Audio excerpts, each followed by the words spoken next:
I had a question recently about the most common types of trusts that I would use in a will. There's many different types of trust to cover many different sets of circumstances, and a lot of that is down to the individual person, their assets and their wishes. I talk a lot about my own situation, so probably that's the easiest.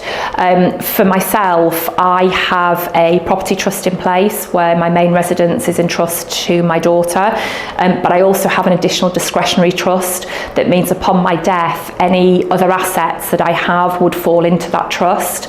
That would mean that we're limiting my estate for inheritance tax purposes, but it also means that whilst my daughter is of a younger age, she's only just about to turn 11, that her assets are looked after until my view of how old she's old enough to look after it, which is of course specified in the trust.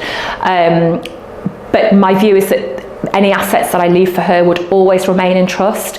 The simple reason for that is that if she were to marry and her marriage didn't work out and she was divorced, any assets that she had going into the marriage, because they're in trust, would not be classed as a marital asset and would therefore not be shared in the event of a divorce.